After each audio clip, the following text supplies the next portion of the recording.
Hello friends. आप लोगों का स्वागत है इंडिया के लार्जेस्ट लर्निंग प्लेटफॉर्म पर, जहां से आपको रोज यहां से daily live classes, live test and quizzes, structure courses और अनलिमिटेड एक्सेस की सुविधा मिलती है। इसके लिए आपको अपने मोबाइल पर अनअकैडमी लर्निंग ऐप डाउनलोड करना होगा प्ले स्टोर से, और इसके डाउनलोड करने के साथ ही आप इंडिया के टॉप 100 क्रिकेटर से जुड़ जाते हैं। मैं योगेश्वर मिश्रा इस प्लेटफॉर्म से आपको भारतीय संविधान, भारतीय इतिहास और ऑप्शनल में मानव विज्ञान विषय पढ़ा रहा हूँ। ऐसे ही यूपीएससी के अलावा बहुत सारे कोर्सेज जो हैं यहाँ पर अवेलेबल हैं, जैसे यूपीएससी सिविल सर्विसेज परीक्षाओं के लिए जीएस सब्सक्रिप्शन अवेलेबल है। जीएस सब्सक्रिप्शन में जो है दो प्रकार के कोर्सेज हैं, एक है प्लस है, दूसरा आइकॉनिक है। अगर किसी भी कोर्स में आप मेरा कोड UGM10 के साथ आप एडमिशन लेते हैं तो आपको 10% डिस्काउंट मिलता है। ये जो कोर्सेस है वो 1 मंथ से लेकर 36 मंथ के लिए अवेलेबल हैं। इसी प्रकार जीएस प्रकार ऑप्शन सब्सक्रिप्शन अवेलेबल है, जो 1 मंथ से लेकर 36 महीने 36 मंथ के लिए अवेलेबल है। और इन सभी कोर्सेज में अगर आप मेरा UGM10 कोड के साथ एडमिशन लेते हैं तो आपको 10% होता है। अभी यूपीएससी टारगेटेड कोर्स चलाया जा रहा है फॉर प्रिलिमिनरी एग्जामिनेशन 2021 के लिए। दोनों ही लैंग्वेज में है, बाइलिंगुअल क्लासेस होगी जो स्टार्ट हो रहा है 15 दिसंबर से। और इसी प्रकार जो है अगले साल 2022 के लिए 2023 के लिए जो है कंप्लीट कोर्स चलाया जा रहा है अनअकैडमी के द्वारा। ठीक है, अब हम स्टार्ट करते हैं। भारतीय संविधान पढ़ने से पहले इसका एक छोटा सा परिचय आप लोग देखिएगा, इसकी थोड़ी सी ऐतिहासिक पृष्ठभूमि क्या था, और उसके बाद हम पढ़ेंगे भारतीय संविधान की आज की क्लास में। ठीक है, तो लेट्स स्टार्ट करते हैं भारतीय संविधान की प्रमुख विशेषताएं। सबसे पहले हम भारतीय संविधान की थोड़ा सा पृष्ठभूमि करेंगे, देखेंगे। इसके बाद से हम मेन टॉपिक पर अपने आते हैं। तो ठीक है, स्टार्ट करते हैं, देखते हैं। देखिए, आपको मालूम है कि भारत जो है विश्व का सबसे बड़ा लोकतंत्र देश, ठीक है। और हमारे यहाँ जो संविधान की जो रचना हुई और इसका जो कॉन्स्टिट्यूशनल इतिहास का जो कॉन्स्टिट्यूशनल विकास का जो डेवलपमेंट है, भारतीय संविधान के विकास का डेवलपमेंट है, वो ब्रिटिश शासनकाल में हुआ है। ठीक है, तो हम इस चीज़ों को कभी मतलब डिनाई नहीं कर सकते। और हमारा संविधान जो है ब्रिटिश परतंत्रता के दौरान से ही लिखना प्रारंभ हुआ था, इस बात को हम भली भांति जानते हैं। तो ये जो ब्रिटिश सरकारों आई यहाँ पर विभिन्न प्रकार के यहाँ पर शासन करके जो नियम कानून का निर्माण किया, उन सबका हमारे संविधान पर बहुत बड़ा प्रभाव पड़ा है। और हम जो है ब्रिटिश शासन को के उपनिवेश थे, इसलिए अ, वहाँ की जो प्रक्रियाएं थी, अ, उसका भी हमारे संविधान पर बहुत बड़ा प्रभाव पड़ा है। इसी में थोड़ा सा हम भारत का संवैधानिक इतिहास हम बात करते रहते हैं, तो भारत में ईस्ट इंडिया कंपनी की स्थापना जैसे आपको पहले ही मालूम है 200 में हुआ था। मतलब ईस्ट इंडिया कंपनी को रानी एलिजाबेथ के द्वारा जो है एक अधिकार पत्र मिल गया था कि ईस्ट इंडिया कंपनी जो है भारत में व्यापार करेगी। और धीरे धीरे ये व्यापारिक जो संस्थाएं हैं वो और एक विशाल साम्राज्य में परिवर्तित हो गया।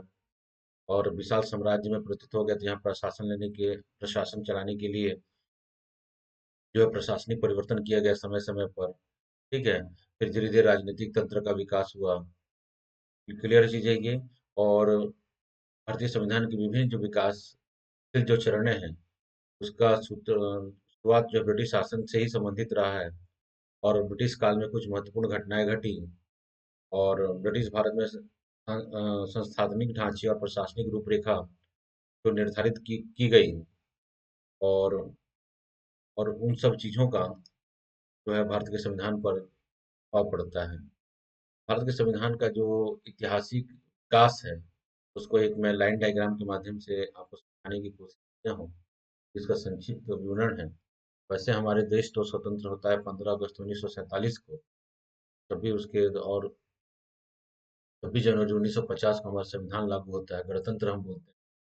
ठीक है, और हम इस गणतंत्र मतलब उस दिन हमारा संविधान लागू भी, तो मतलब गणतंत्र बोलते 26 जनवरी 1950 को भारत ने अपने आप को क्या किया, गणतंत्र घोषित कर दिया, रिपब्लिक कहा अपने आप को इसने। तब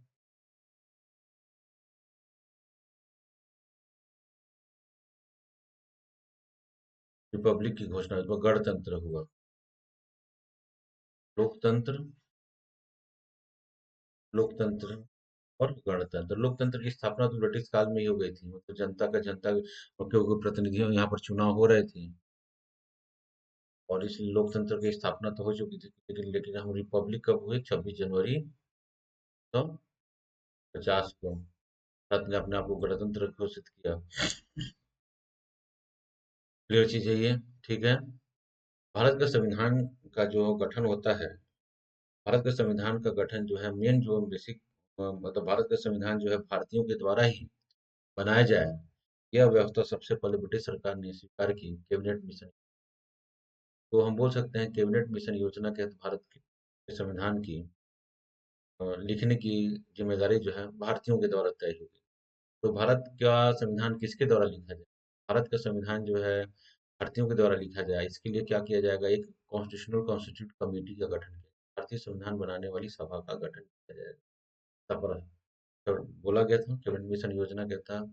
तो कैबिनेट मिशन योजना के तहत ही जो है संविधान सभा का गठन, जिसकी चर्चा हम आगे करेंगे, संविधान सभा का गठन किया गया। और संविधान सभा की का जो है पहली बैठक जो है वह 9 दिसंबर 1946 को हुई। और इस प्रकार जो है संविधान लिखने का कार्य प्रारंभ हुआ, और यह संविधान जो है जाकर कंप्लीट कब? 26 नवंबर 1950 को। 26 नवंबर 1949 को कंप्लीट होता है, और 26 नवंबर 1950 को इस संविधान को हमने अपना लिया, इसकी जनता को समर्पित कर दिया गया। लेकिन यह जो 26 जनवरी 1950 से यह पूर्ण रूप से प्रभावी माना जाता है, जिसने गणतंत्र की घोषणा की, गणतंत्र दिवस मनाते हैं। तो इसका भी एक इतिहास है कि 26 नवंबर 1949 को हमने संविधान की कुछ चीज़ों को हमने अपना लिया था, देश की जनता को संविधान को समर्पित कर दिया था। तो इसको लागू 26 जनवरी 1950 को क्यों हुआ? ये पृष्ठभूमि है कि वो 20 साल पहले जो है 26 जनवरी 1930 को हमने पूर्ण स्वतंत्रता दिवस मनाया था। और यह जो घोषणा है लाहौर अधिवेशन 1929 में किया गया था। तो उसी को याद मेमोराइज करने के लिए हम संविधान बनने के या अपनाने के 2 महीने बाद इसको हम लागू किए, कि वह जो दिन है जो हमने फर्स्ट इंडिपेंडेंस डे मनाया था अंग्रेजों के ज़माने में ही, उस डेट को इम्पोर्टेंस के लिए हमने 2 महीने बाद 20 जनवरी 1950 को अपने गणतंत्र की घोषणा की। तो संवैधानिक विकास की हम बात करते हैं, तो आपकी स्क्रीन पर जैसा दिख रहा है कि हम फर्स्ट फेज पर, तो अंग्रेजों का आगमन से लगभग 1600 से 1765 तक, जब तक प्लासी का युद्ध होता है, प्लासी का युद्ध हो जाता है, फिर बक्सर का युद्ध हो जाता है, ठीक है। इसमें कुछ कुछ चीजें हैं, एलिजाबेथ का घोषणा पत्र है, 1962 का घोषणा पत्र है, मुगल साम्राज्य का प्लासी का युद्ध, ठीक है। कैसे कैसे यहाँ पर अंग्रेजों ने क्या, ये क्या थी? साम्राज्यवादी नीति। यहाँ पर कुछ, यहाँ पर क्या हो रहा है? साम्राज्यवादी नीति स्थापित हो रहा है। दूसरा अवस्था कंपनी का शासन, रेगुलेटिंग एक्ट से स्टार्ट होता है 1773 से 1858। Regulating act 1773, Pitt's India act 1784, charter act 1813, 1813, ठीक है।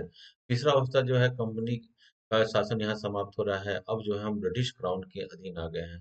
तो यह आता है 1800, मतलब 1857 की क्रांति होती है, 1858 का एक्ट आता है, उसके बाद 1861, 1992, 1909 का एक्ट आता है, ठीक है।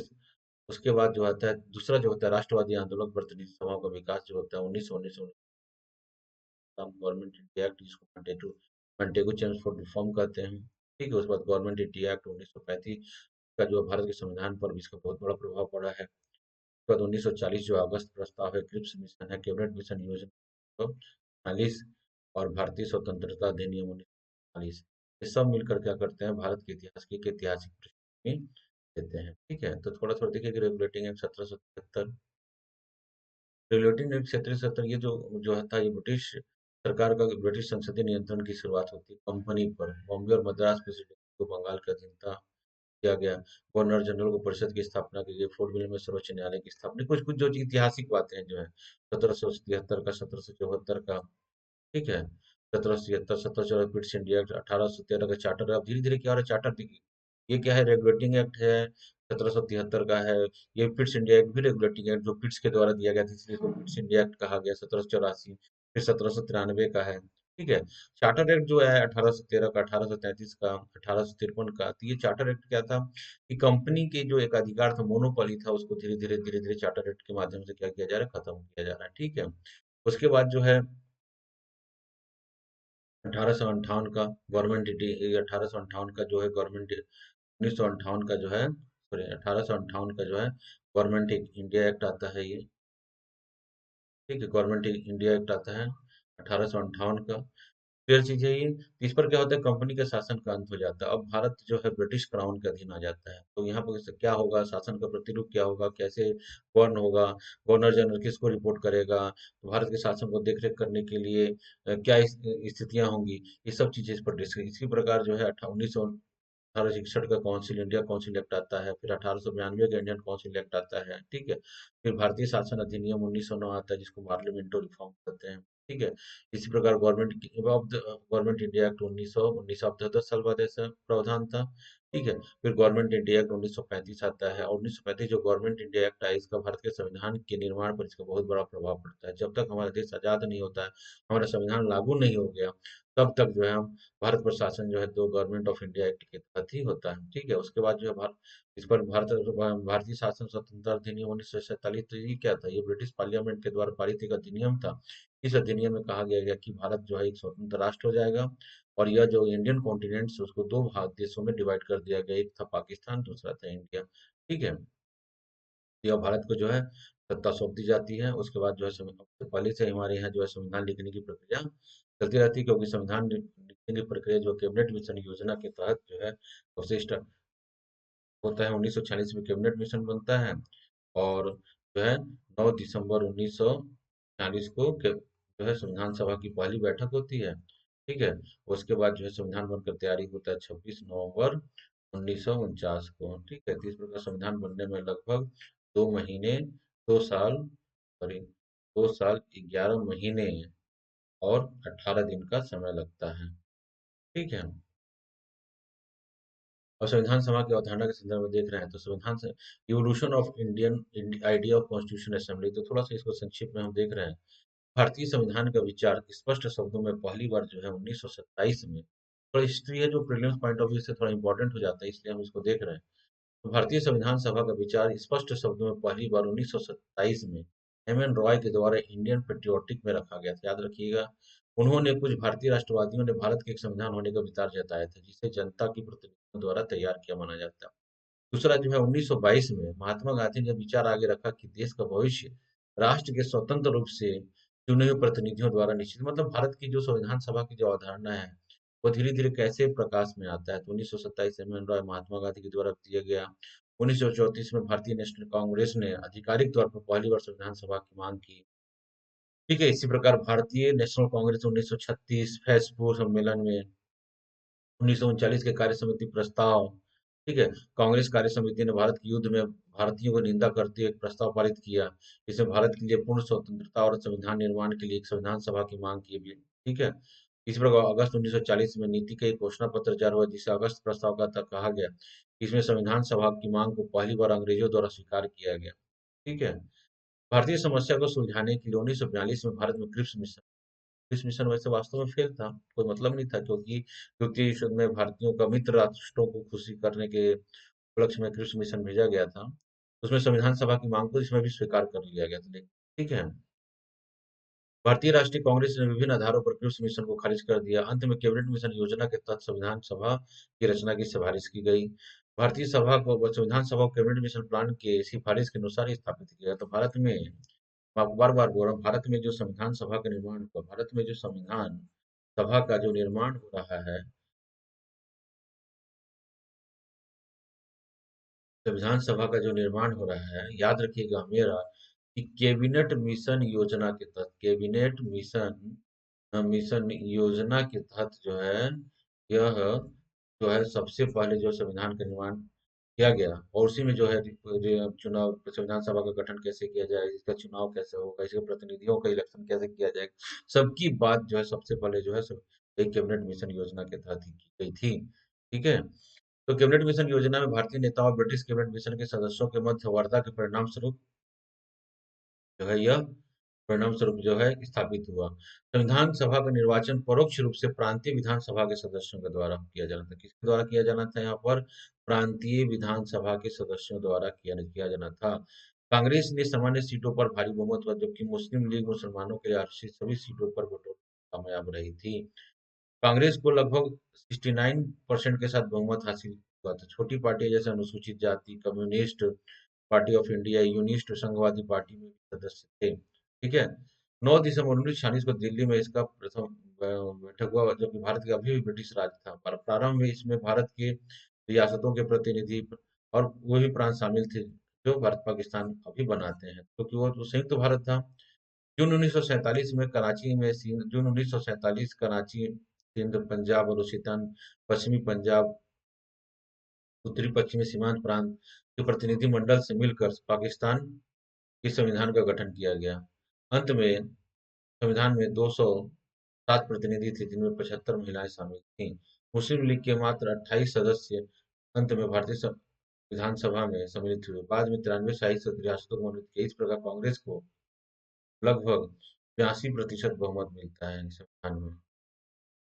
15 अगस्त 1947 को भारत एक स्वतंत्र राष्ट्र बन गया और संविधान सभा जो है, आज हम जिसको हम संविधान सभा कह रहे हैं, जो कैबिनेट मिशन योजना के तहत स्थापित की गई थी, वो किसमें कन्वर्ट हो गई? भारतीय संविधान में कन्वर्ट हो गई, भारतीय संसद में बन जाती है। ठीक है।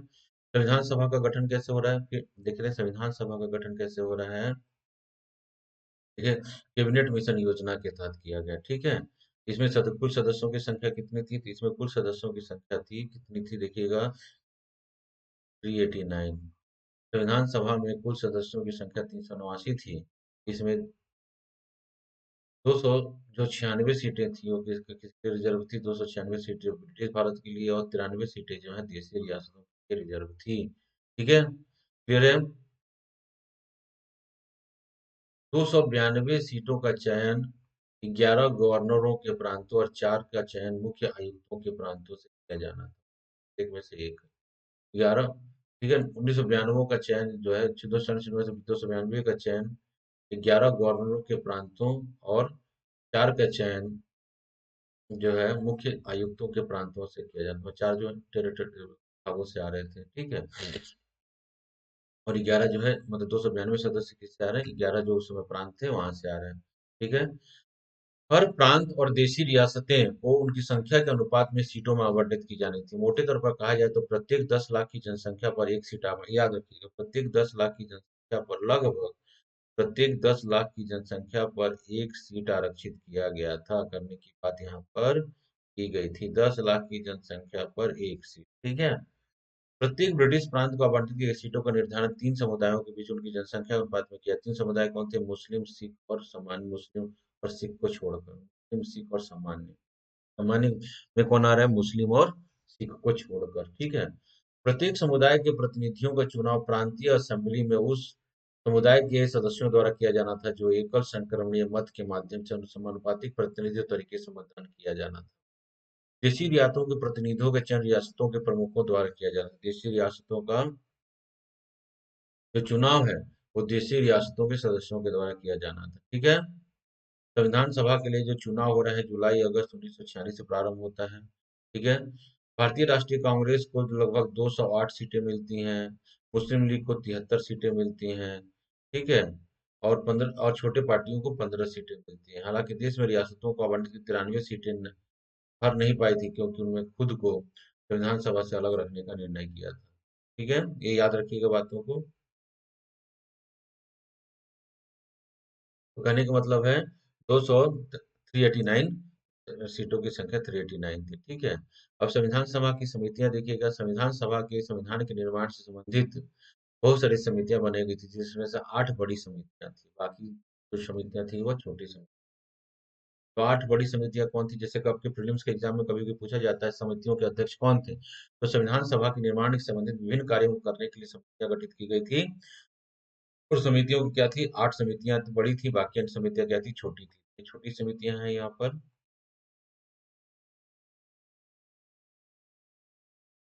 ठीक है। और ये जो है बड़ी समितियां हैं, यह बड़ी समितियां हैं। ठीक है। और ये छोटी समितियां हैं ये। बड़ी समितियों में देखिएगा क्या था, संघ शक्ति समिति के जो अध्यक्ष थे वह जवाहरलाल नेहरू थे। संघीय संविधान समिति के अध्यक्ष भी जवाहरलाल नेहरू, संघीय संविधान समिति के अध्यक्ष जवाहरलाल नेहरू थे। प्रांतीय संविधान समिति के अध्यक्ष पटेल थे। प्रारूप समिति के अध्यक्ष अम्बेडकर थे। प्रारूप समिति के अध्यक्ष कौन है? अम्बेडकर हैं। ठीक है, प्रारूप समिति के जो अध्यक्ष हैं वो अम्बेडकर हैं। है। प्रारूप समिति के अध्यक्ष अम्बेडकर थे। फिर मौलिक अधिकार अल्पसंख्यक जनजातीय एवं बहिष्कृत क्षेत्रों के सलाहकार समिति सरदार पटेल। मौलिक अधिकार उप समिति जेपी कृपलानी। अल्पसंख्यक समिति एस सी मुखर्जी। उत्तरी पूर्वी सीमांत जनजातीय क्षेत्र असम को छोड़कर गोपीनाथ बारदोलई। ठीक है, इस प्रकार बहुत सारे नियम समिति में डॉक्टर राजेंद्र प्रसाद। राष्ट्रीय राज्यों के लिए समिति के जवाहरलाल नेहरू थे। यहाँ भी याद रखिएगा, क्वेश्चन प्रीलिम्स में आते हैं। संचालन समिति डॉक्टर राजेंद्र प्रसाद। संचालन समिति में कौन है? डॉक्टर राजेंद्र प्रसाद थे। कौन थे यहाँ पर? डॉक्टर राजेंद्र प्रसाद थे। ठीक है, तो सभी बड़ी समितियों में देखिए जवाहरलाल नेहरू केस के थे, संघ शक्ति समिति के थे। संघीय संविधान समिति में जवाहरलाल नेहरू थे। प्रांतीय संविधान समिति में पटेल जी थे। प्रारूप समिति में भीमराव अम्बेडकर। मौलिक अधिकार उप समिति में जेपी कृपलानी थे। प्रक्रिया नियम समिति के डॉक्टर राजेंद्र प्रसाद। संचालन समिति के डॉक्टर राजेंद्र प्रसाद। राज्यों के लिए समिति राज्य समझौता करने वालों को जवाहरलाल नेहरू थी। इस तरह छोटी समितियों में से बहुत कम एग्जाम में क्वेश्चन आते हैं। अब देख लीजिएगा, वित्त और कर्मचारी स्टाफ समिति डॉक्टर राजेंद्र प्रसाद। ठीक है सर। सदन समिति पट्टाभी सीतारामैया। प्रत्यास्थ प्रेसिडेंशियल समिति कृष्णा स्वामी अय्यर। ठीक है, संविधान सभा के कार्यों के लिए समिति जेबी मावलंकर। सर्वोच्च न्यायालय के लिए तदर्थ समिति एच भारद्वाज, जो कि सभा के सदस्य नहीं थे। मुख्य आयुक्तों के प्रांतों के लिए समिति पट्टाभी सीतारामैया। संघीय संविधान के वित्तीय प्रावधान संबंधी समिति नलिनी रंजन सरकार। भाषाई प्रांत समिति ए के डार। प्रारूप संविधान की जांच के लिए विशेष समिति जवाहरलाल नेहरू। प्रेस दीर्घा समिति उषा नाथ सेन। नागरिक वरदत्त समिति एस पारदचारी। समितियां थी। प्रारूप समिति देखिएगा, प्रारूप समिति सबसे ज्यादा महत्वपूर्ण थी क्योंकि ड्राफ्टिंग जो कमेटी थी उसके अध्यक्ष कौन थे? सभी ड्राफ्ट किए, इसने संविधान को ड्राफ्ट किया। संविधान जितने भी देश विदेश में जहां भी लोकतंत्र थे वहां के संविधानों के ड्राफ्टिंग कमेटी ने क्या किया? पढ़ा और उनमें से जो भी चीजें अच्छी चीज डालने की भारतीय संविधान को एक जो है अच्छा संविधान और एक बनाने में इनकी महत्वपूर्ण भूमिका जो है ड्राफ्टिंग कमेटी के सदस्यों की। ड्राफ्टिंग कमेटी जो है सबसे ज्यादा महत्वपूर्ण समितियां थी क्योंकि वो संविधान को ड्राफ्ट मतलब संविधान को तैयार करने का, ड्राफ्ट या लिखने का जिम्मेदारी जो है, ड्राफ्ट करने की जिम्मेदारी जो है इस समिति के पास थी। ठीक है, इसका गठन जो है अ- अगस्त 1947 में होता है। इस समिति के अध्यक्ष कौन थे? भीमराव अम्बेडकर थे। और सदस्यों में कौन थे? एन ग्वाफी अयंकर, अल्लादी कृष्ण अय्यर, डॉक्टर के एम मुंशी, सादुल्ला सैयद मोहम्मद सादुल्ला, एम माधवराव। ठीक है, पीएन मित्र की जगह लिया। टीटी कृष्णाचारी, उन्होंने डीडी खेतान की मृत्यु के बाद उनका स्थान लेते हैं। टीटी कृष्णाचार्य डीपी खेतान की जगह लेते हैं। पीएल मित्र की जगह ली, जिन्होंने स्वास्थ्य कल्याण त्याग पत्र लिखे थे। एम एन माधवराव, सैयद मोहम्मद सादुल्ला, मुंशी कृष्ण स्वामी अय्यर और गोपाल स्वामी अय्यर। याद रखिएगा, स्टेट पीएससी में कभी कभी क्वेश्चन आते हैं कि प्रारूप से आज के लिए क्वेश्चन नहीं आते हैं कि प्रारूप समिति का अध्यक्ष कौन थे, आज आते हैं प्रारूप समिति में से कौन से सदस्य जो है प्रारूप समिति में थे या नहीं थे, ऐसे क्वेश्चन आते हैं। ठीक है, तो याद रखिएगा सब चीजों।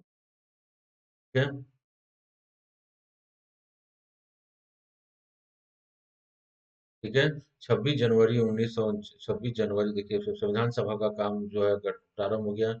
तो संविधान सभा को लिखने का कार्य जो संविधान सभा की जो प्रथम बैठक बैठती है वह 9 दिसंबर 1946 के साथ ही जो है की प्रक्रिया प्रारंभ हो जाती है। और ये जो है 26 नवंबर 1949 को हमारा संविधान बनकर तैयार हो जाता है। और 395 अनुच्छेद और 8 अनुसूचियां थी उस समय। और पूरे भारतवर्ष में संविधान को अपना लिया जाता है, लागू कर दिया जाता है। ताकि लागू जो है वह 1950 में 26 जनवरी 1950 को लागू क्या करते हैं? गणतंत्र।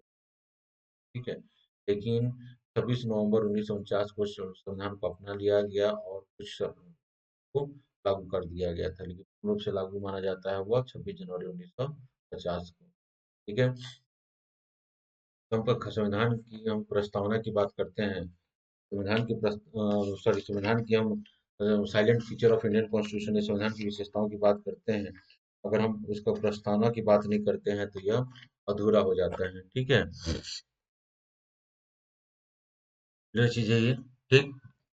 तो प्रस्तावना क्या होता है? संविधान के तत्वों और मूल भावनाओं को से संबंधित है। तो 13 दिसंबर 1946 को पंडित जवाहरलाल नेहरू ने द्वारा प्रस्तुत उद्देश्य प्रस्ताव से लिया गया, जबकि इसका भाषा ऑस्ट्रेलिया से है। ठीक है। भारतीय संविधान की प्रस्तावना उद्देश्य प्रस्ताव द्वारा ऑस्ट्रेलिया से लिया गया है। ठीक है। और प्रस्तावना में से ही भारतीय संविधान को अपनाए जाने की तिथि का वर्णन मिलता है। तो प्रस्तावना से हमको यह क्या क्या चीजें मिल रही है, मतलब हम भारत के संविधान की बात करते हैं, साइलेंट फीचर की बात करते हैं, तो सबसे पहला चीज है प्रस्तावना आता है इसमें, साइलेंट फीचर में। तो प्रस्तावना को हम आगे वाले क्लास में पढ़ेंगे, तो उसे थोड़ा सा इस बोलते हैं। भारतीय संविधान की मूल भावना के संबंध में अद्वितीय, हालांकि इसमें कई तत्व विभिन्न संविधानों से उधार लिए गए। भारतीय संविधान में ऐसे कई तत्व हैं जो अन्य देशों के संविधान में से अलग प्रदान करते हैं। यह बात ध्यान होगी कि सन 1949 में अपनाए गए संविधान में अनेक वास्तविक लक्षण और महत्वपूर्ण परिवर्तन हुए, जिनमें 7वां, 42वां, 73वां, 74वां और 96वां संविधान संशोधन। संविधान में कई बड़े परिवर्तन करने और 22वां संविधान संशोधन 1973, जिसको मिनी कॉन्स्टिट्यूशन के नाम से जाना जाता है। ठीक है। हालांकि केशवानंद भारती वर्सेस भारतीय सर्वोच्च न्यायालय जो केस है 1973 में कहा गया था कि 368 के तहत संसद को किसी मिली संवैधानिक शक्ति संविधान के मूल ढांचे में बदलने की अनुमति नहीं दे सकती। ठीक है। लेकिन लेकिन वर्तमान में क्या है? प्रस्तावना संविधान का क्या है? यह प्रस्तावना को भी संविधान का भाग माना गया है, और संविधान को यह अधिकार दिया गया है कि इसमें भी क्या कर सकता है वह? अमेंडमेंट कर सकता है। ठीक है। लेकिन अ, लेकिन क्या करते हो, उसकी मूल संरचना को चेंज नहीं कर सकते, उस मूल संरचना को नहीं चेंज कर सकते। याद रखिएगा ये चीजों। तो प्रस्तावना जो है संविधान के उद्देश्य को बताता है, इसकी मूल भावना को बताता है। ठीक है। इसको हम अगला क्लास में, ये अगला वाले चैप्टर में हम लोग पढ़ते हैं इसको। तो सबसे पहले हम देखते हैं संविधान का विशेषताएं हैं। तो संविधान की विशेषताओं में सबसे बड़ी विशेषता है संविधान का प्रस्ताव। ठीक है। प्रस्तावना है संविधान का, यही इसका मूल उद्देश्य है। मतलब प्रस्तावना क्या बोलता है यह? प्रस्तावना यह बोलता है कि इस संविधान संवैधानिक तत्व और इसके संविधान का बनाने का मूल भावना क्या है। ठीक है, इसको हमको बताता है। फिर संविधान की अन्य विशेषताओं में है, भारत का संविधान विश्व का सबसे लंबा लिखित पहला चीज है, भारत का संविधान जो है ये विश्व का सबसे बड़ा लंबा लिखित संविधान। ठीक है। तो भारत का संविधान जो है सबसे बड़ा लिखित संविधान है। पहला संविधान लिखित नहीं है, सबसे बड़ा लिखित संविधान है। ये चीजों पॉइंट्स नोट कीजिएगा। पहला लिखित संविधान जो है अमेरिका का है। ठीक है। और लिखित और अलिखित जो शब्द है वो हम ब्रिटेन से इसकी तुलना करते हैं, तो हम इस शब्द का यूज करते हैं। लिखित पहला लिखित संविधान किसका है? यूएसए का है। लेकिन यूएसए का संविधान भी भारत के संविधान जैसा नहीं है। ठीक है। भारत का संविधान बहुत विस्तृत है, इसमें ऐसी बहुत सारी बातें हैं जो भारत के जो अन्य देशों के संविधानों के बहुत सारी चीजों को इसमें डाला गया है। तो क्लियर चीज़ है, सबसे बड़ा लंबा होता है, और इसकी लंबाई इसी से पता चलती है कि वर्तमान में भारत के संविधान में लगभग जो है बात करते हैं 22 भाग, 395 आर्टिकल और 22 अनुसूचियां हैं। और अगर अगर हम आर्टिकल 395 आर्टिकल है, लेकिन अगर हम इसकी संख्या की बात करते हैं, अगर गणना करते हैं आर्टिकलों की, तो लगभग वह 495 से ज्यादा क्या पहुंच जाता है। तो वो लगभग जो है 495, मतलब अब तो लगभग 500 से ऊपर अनुच्छेद हो गए हैं इसमें, देखा जाए तो ऐसे। लेकिन मूल जो अनुच्छेद है अभी भी 395 ही है। अगर गणना करते हैं अनुच्छेदों की, अगर गणना करते हैं तो ये क्या हो जाते हैं, लोग 500 प्लस आ जाते हैं, या 350, 500 से ऊपर चले जाते हैं। लेकिन अगर मूल अनुच्छेद की बात करते हैं तो क्या है, वो 395 ही है। ठीक है। इतना लंबा संविधान है जिसमें 22 भाग हैं, 395 मतलब आर्टिकल है, जो मूल आर्टिकल है 395 है। अगर आर्टिकल की हम काउंटिंग करते हैं तो 500 से ऊपर चले जाते हैं। ठीक है। 12 अनुसूचियां थी जब हम अपने संविधान को अपनाए थे, उस समय अनुसूचियों की संख्या कितनी थी? 8 थी। ठीक है। दूसरा है, ब्रिटेन का जो संविधान है वो कैसा है? वो परंपराओं पर आधारित है। ठीक है। और जबकि अमेरिका का संविधान क्या लिखित है, लेकिन सबसे बड़ा लिखित संविधान किसका है? इंडिया का है। तो इसलिए बोलते हैं भारत का संविधान जो है सबसे बड़ा क्या है? वह लिखित संविधान है। ठीक है। दूसरा जो चीज है, भारत के संविधान में जो है विभिन्न देशों के संविधानों का समावेश कहने का मतलब भारत का संविधान जो है जब लिखा जा रहा था तो अम्बेडकर और उनकी टीम ने क्या किया था, विश्व में जितने भी लोकतंत्र देश थे लगभग सभी देशों के संविधानों को पढ़ा और उनमें से जो भी अच्छी बातें रही उन सभी चीजों को भारत के संविधान में डालने की कोशिश किया, भारत में अपनाने की कोशिश किया। ठीक है, तो विभिन्न देशों के संविधानों का समावेश है, जैसे भारत के संविधान का जो मूल आधार है, जो मूल आधार है भारत के संविधान का जो मूल आधार है, मूल आधार जो है भारत के संविधान का, याद रखिएगा, वो 1935 का भारत शासन, क्या है वो 1935 का भारत शासन। तो विभिन्न देशों के संविधानों से बहुत सारी चीजें ली गई हैं, जैसे ब्रिटिश संविधान से क्या क्या लिखा गया है। तो ब्रिटिश संविधान से लिया गया है, जैसे ब्रिटिश संविधान से क्या लिया गया है, संसदीय शासन व्यवस्था, पार्लियामेंट्री सिस्टम लिया गया है। ठीक है, अब फिर पार्लियामेंट्री कैबिनेट लिया गया है। ठीक है, और कैबिनेट लिया गया है, तो दूसरा चीज है विधि का शासन लिया गया है। कानून बनाने की प्रक्रिया लिया गया है। ये सब कहाँ से लिया गया? ब्रिटिश शासन से लिया गया। इसी प्रकार अमेरिका के संविधान से क्या लिया है? लिखित संविधान लिया गया है। राष्ट्रपति उपराष्ट्रपति का पद लिया गया है। संविधान की सर्वोच्चता लिया गया है। और स्वतंत्र न्यायपालिका लिया गया है। मौलिक अधिकार लिए गए हैं। कहाँ से लिए गए हैं? यह अमेरिका अमेरिका से लिए गए हैं। वित्तीय आपात लिया गया है। हम्म, क्लियर चीज़ है। कनाडा से क्या लिया गया है? कनाडा से लिया गया संघीय शासन व्यवस्था लिया गया है, राज्यपाल का पद लिया गया है, अवशिष्ट शक्तियों का सिद्धांत लिया गया है। तो बहुत सारे देशों से, आयरलैंड से लिया गया है, आयरलैंड से क्या लिया गया? डीपीएसपी लिया गया है। रसिया से क्या लिया गया है? रसिया से फंडामेंटल ड्यूटीज लिया गया। ऑस्ट्रेलिया से क्या लिया है? समवर्ती सूचियां लिया गया है। प्रस्तावना की भाषा लिया गया है। ठीक है, केंद्र राज्यों के मध्य शक्तियों का बंटवारा लिया गया, ऑस्ट्रेलिया से लिया। फ्रांस से लिया गया रिपब्लिक लिया गया है। जर्मनी से क्या लिया गया? इमरजेंसी शक्तियां जर्मनी से ली गई हैं। दक्षिण अफ्रीका से क्या लिया? आर्टिकल 368 संविधान संशोधन की प्रक्रिया अफ्रीका से लिया गया है। जापान से लिया गया विधि द्वारा स्थापित प्रक्रिया जापान से लिया गया। इस प्रकार जो है, दूसरा जो विशेषता है, विभिन्न स्रोतों से निहित है। मतलब भारत का संविधान जो है, विभिन्न देशों के संविधानों से कुछ कुछ बात जो अच्छी बात है उनका समावेश हम ऐसा बोल सकते हैं। ठीक है, दूसरा है भारत के संविधान में नम्यता और अनियमितता का संबंध है।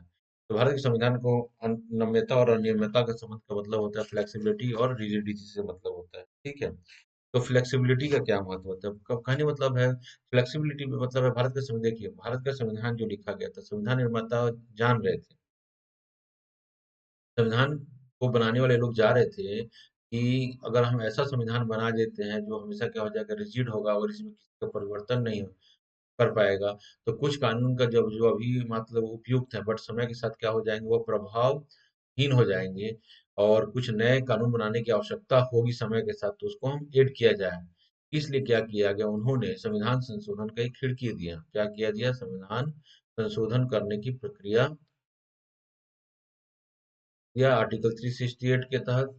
ठीक है, तो आर्ट मतलब कहने का मतलब है, उन्होंने इसकी रिजिडिटी को मतलब को मतलब रिजिड नहीं रखा, उसको थोड़ा फ्लेक्सिबल किया कि इसमें क्या कर सकते हैं, समय के साथ कुछ चीजों को डाला जा सकता है, कुछ चीजों को ऐड किया जा सकता है, कुछ चीजों को हटाया जा सकता है। तो नम्यता और अनियमितता संविधान जो है, संविधान संशोधन करने की प्रक्रिया, क्योंकि संविधान संशोधन करने की जो है हमारे पास जो है तीन प्रकार की प्रक्रिया। ठीक है, एक तो है साधारण बहुमत से, दूसरा जो है विशेष बहुमत से। ठीक है, दूसरा जो है, तीसरा जो है विशेष बहुमत प्लस आधे से ज्यादा राज्यों की विधानसभाओं की अनुमति, विधान सभाओं की अनुमति। आधे से ज्यादा किसी कानून पर अगर राज्य विधानसभा अनुमति करते हैं तो संशोधित हो जाएगा। ठीक है, तो ऐसे हम देख रहे हैं, तो पहले के मामले में तो क्या दिखता है, वो फ्लेक्सिबल दिखता है। ठीक है, पहले के मामले में क्या दिख रहा है, फ्लेक्सिबल, कोई भी अगर मान ली कानून बनाना है तो आराम से पार्लियामेंट कानून बनाने का अधिकार और कॉन्स्टिट्यूशन में अमेंड करने का अधिकार किसको है? केवल पार्लियामेंट को है। तो पार्लियामेंट क्या कर सकते हैं, सिंपल मेजोरिटी से किसी भी कानून में क्या कर सकती है, जो सिंपल मेजोरिटी की बेस है उसमें क्या कर सकती है, चेंज कर सकती है, परिवर्तित कर सकती है, नया कानून बना सकती है। ठीक है, इस मामले में क्या हो गया, ये फ्लेक्सिबल हो गया। लेकिन दूसरे और तीसरे के मामले में क्या होता है, यह अनम्यता है, क्योंकि इसको इसको किसी भी सरकार को जब तक अगर पार्लियामेंट में उसको 2/3 बहुमत से वो पास नहीं करवा पाएगा, तब तक क्या हो जाएगा, वो कानून नहीं बनेगा। ठीक है, इसी प्रकार तीसरा वाला 2/3 तो होना ही चाहिए पार्लियामेंट में। तो 2/3 के साथ क्या होना चाहिए, आधे से अधिक राज्यों का उसको अनुमति होना चाहिए। इस मामले में क्या हो गया, जो कठिन सा प्रतीत होगी इस मामले में, क्या है यह रिजिड है, नम्य नहीं है, अनम्यता है। ठीक है, इस संदर्भ में इसका हम जिक्र करते हैं। ठीक है, तो नम्यता और अनियमितता का जो सिद्धांत है, उसका उसका सिद्धांत जो है, अम,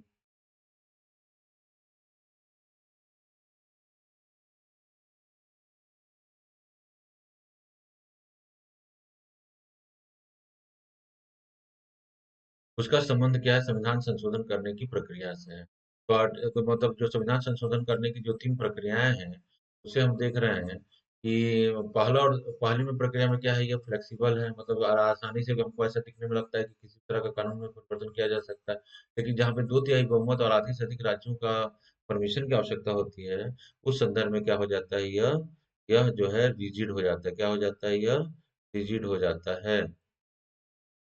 ठीक है, तो इसी हो गया, क्लियर चीज है ये। ठीक, तो समन्वयता और क्या है, और अनियमितता का समन्वय है। दूसरा, एकात्मक की ओर झुका हुआ कैसा है, यह संघात्मक शासन व्यवस्था है।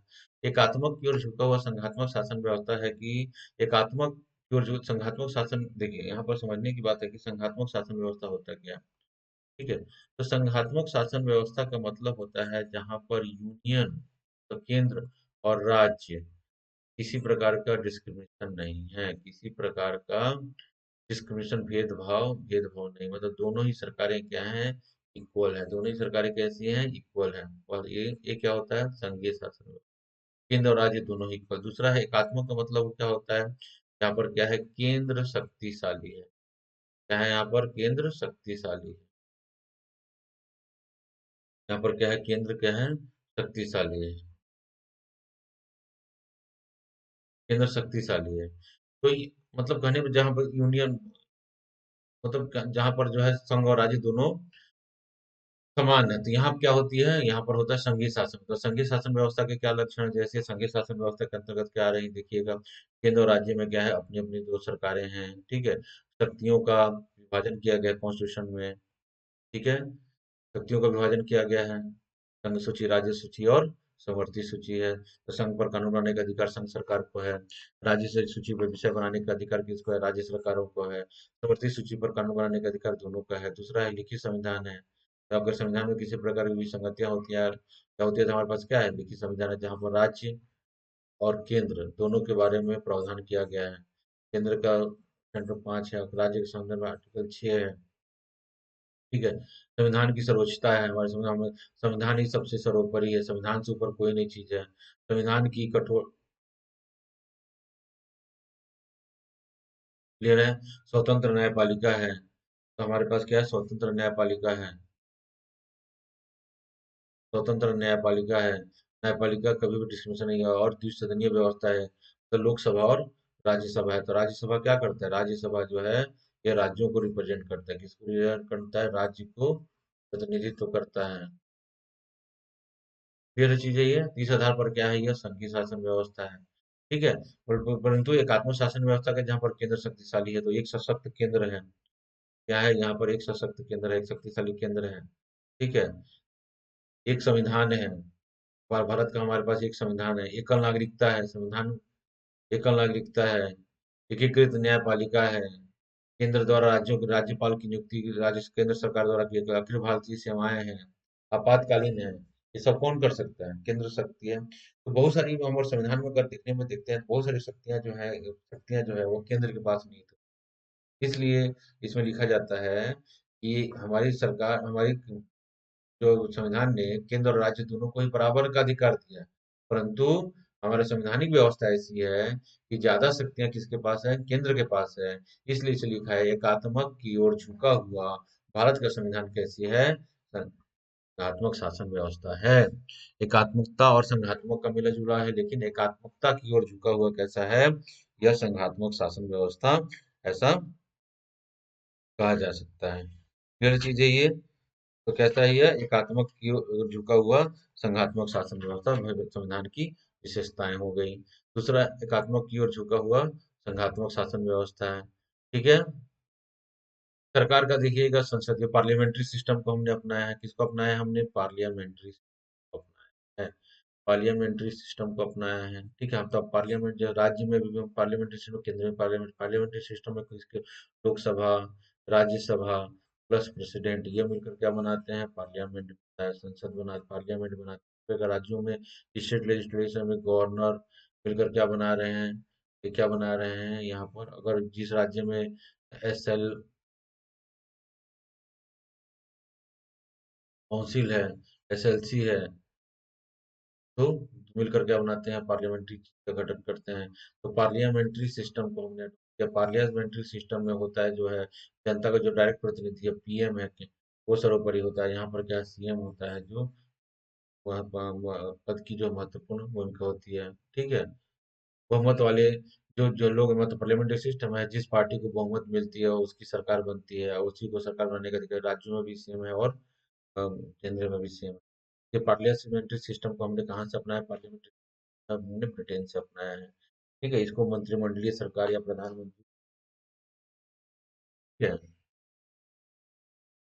ठीक है, ये संसदीय संप्रभुता और न्यायिक सर्वोच्चता में हमारे क्या है? संसदीय संसद की संप्रभुता का नियम ब्रिटिश संसद से जुड़ा हुआ है, चूंकि न्यायपालिका की सर्वोच्चता का सिद्धांत अमेरिका के सिद्धांत से जुड़ा है। दोनों का मिला जुला है, मतलब हमारे में कभी संसदीय संप्रभुता और न्यायिक सर्वोच्चता का जो सिद्धांत है, तो कहाँ से है? अमेरिका से लिया गया है। ठीक है, और संसदीय संप्रभुता जो है कहाँ से लिया गया है? यह ब्रिटिश से लिया गया। तो यहाँ पर दोनों मिला जुला हुआ है। भारत के जो भी है, मतलब भारत के संविधान में या भारत के लॉ मेकिंग बॉडी कौन है? लॉ मेकिंग बॉडी जो है वो पार्लियामेंट होता है। ठीक है, लॉ को जो इम्प्लीमेंट करने वाला होता है वो कौन होता है? एग्जीक्यूटिव होता है। और अकॉर्डिंग टू लॉ सब चीजें चल रही हैं कि नहीं चल रही हैं, या मतलब इसकी व्याख्या कौन करता है? इसका व्याख्या कोर्ट करता है, तो सुप्रीम कोर्ट करता है। फिर चीजें ये, तो यहाँ पर क्या है जो है? संसदीय संप्रभुता तो ही है, न्यायिक सर्वोच्चता भी है। मतलब क्या कर सकते? भारतीय संविधान निर्माताओं ने ब्रिटेन की संसद संप्रभुता और अमेरिका की न्यायपालिका सुरक्षा के बीच संतुलन बनाने को प्राथमिकता दी। एक और जहां सर्वोच्च न्यायालय अपने न्यायिक समीक्षा की शक्तियों के तहत संसदीय कानूनों को असंवैधानिक घोषित कर सकता है, वहीं दूसरी ओर संसद अपनी संवैधानिक शक्तियों का प्रयोग करते हुए संविधान में बड़े भाग में संविधान में संशोधन करने का अधिकार किसको दिया है? तो संविधान में संशोधन करने का अधिकार जो है पार्लियामेंट के पास है। ठीक है, यह पार्लियामेंट में यह संशोधन जो है अकॉर्डिंग टू कॉन्स्टिट्यूशन हुआ ही नहीं है, इसका लीगल व्याख्या करने का अधिकार, जुडिशियल रिव्यू करने का अधिकार किसका है? तो सुप्रीम कोर्ट को है। ठीक है, यहाँ पर जो है सुप्रीम कोर्ट और जो है पार्लियामेंट, दोनों में ही समन्वयता स्थापित करने की बात की गई है यहाँ पर। ठीक है, एकीकृत न्याय की व्यवस्था मतलब हमारी जो न्याय जुडिशरी सिस्टम है, सुप्रीम कोर्ट है, सुप्रीम कोर्ट से नीचे हाई कोर्ट होता है, और हाई कोर्ट से नीचे क्या होता है? लोअर कोर्ट्स होते हैं या सबऑर्डिनेट कोर्ट। ठीक है, सबऑर्डिनेट कोर्ट होते हैं। क्लियर चीजें? तो जो अधीनस्थ न्यायालय हैं वो देखिए, जो अधीनस्थ न्यायालय है उसमें क्या होता है? जिला न्यायालय प्रमुख होता है, जिला न्यायालय प्रमुख है इसमें। ठीक है, जिला न्यायालय अपने सभी के नीचे न्यायालयों पर क्या करता है? नियंत्रण रखता है। जिला न्यायालय किसके अधीन काम करता है? यह जिला न्यायालय जो है हाई कोर्ट के, जिस राज्य के अंतर्गत आता है उसकी सीमाएं, उस राज्य का हाई कोर्ट जो है जिला न्यायालय को सुपरवाइज करता है। और हाई कोर्ट को कौन सुपरवाइज करता है? Supreme court. तो हाई कोर्ट, सुप्रीम कोर्ट और जो अधीनस्थ न्यायालय हैं, वो क्या ये कैसी व्यवस्था बनाते हैं? या एक एकीकृत न्याय व्यवस्था बनाते हैं। क्या बनाते हैं? एकीकृत न्याय व्यवस्था का निर्माण करते हैं। क्लियर चीजें? एकीकृत न्याय व्यवस्था का क्या कर रहे हैं? यह निर्माण कर रहे हैं। क्लियर चीजें ये? ठीक। मौलिक अधिकार, तो भारत के संविधान में लिखिएगा, देखिएगा, भारत के संविधान में के तीसरे भाग में लगभग 6 मौलिक अधिकारों को वर्णन किया गया है। समानता का अधिकार है, स्वतंत्रता का अधिकार, और मौलिक अधिकारों का जो से रिलेटेड जो आर्टिकल है, तो आपका आर्टिकल 12 से लेकर आपका आर्टिकल 35 तक जो है मौलिक अधिकारों के बारे में बात किया गया है। ठीक है, तो यहाँ 6 प्रकार के मौलिक अधिकार हैं। समता का अधिकार है, स्वतंत्रता का अधिकार है, शोषण के विरुद्ध अधिकार है, धार्मिक स्वतंत्रता का अधिकार है, सांस्कृतिक और शिक्षा का अधिकार है, और संवैधानिक उपचारों का अधिकार है। ठीक है, ये संविधान के द्वारा दिया गया ऐसे अधिकार हैं जो भारत के प्रत्येक नागरिक पर यह स्वतः ही लागू माने जाते हैं। कोई लेने से मना नहीं कर सकता। किसी व्यक्ति के जो है आर्थिक, सामाजिक और न्यायिक उत्थान के लिए, उसके व्यक्तित्व के विकास के लिए, इन सभी अधिकारों को संविधान के द्वारा भारत के सभी व्यक्तियों को दिया गया है। ये चीजें एटलीस्ट इनमें से बहुत सारे अधिकार जो विदेशी देश के नागरिक और भारत के में आते हैं उन पर भी लागू हो जाता है। ठीक है। ऐसे अधिकारों को कोई छीन नहीं सकता, कोई इसको कम नहीं कर सकता। अगर कोई भी संस्था इसको छीनने का, कम करने का अधिकार का करने की कोशिश करती हैं, तो संवैधानिक उपचारों के तहत जो है हाई कोर्ट और सुप्रीम कोर्ट क्या करेगा, ऐसा करने से का और उनको दंडित करने का अधिकार है। तो ऐसे मौलिक अधिकार जो है भारत के संविधान ने भारत के सभी जनता को दिया है। क्लियर चीज है ये, तो मौलिक अधिकार की व्यवस्था हो गई। दूसरा है राज्य के नीति निदेशक, तो डीपीएसपी हम जिसको बोलते हैं, directive principle of state policy. ठीक है। डीपीएसपी में बात किया गया है संविधान के भाग 4 में, तो डीपीएसपी जो है यह क्या कार्य करता है, यह एक गाइडलाइन देता है। गाइडलाइन इसलिए देता है कि जो भी मतलब कानून बनाने वाली जो भी संस्थाएं, कानून बनाने वाली जो संस्थाएं हैं, खासकर पार्लियामेंट, संसद है या विधानसभा है, डीपीएसपी में जो बातें की गई हैं उनका ध्यान रखेगी। ठीक है। और उनको क्या करेगी, ध्यान रखते हुए किसी प्रकार का कानून का निर्माण करेगी।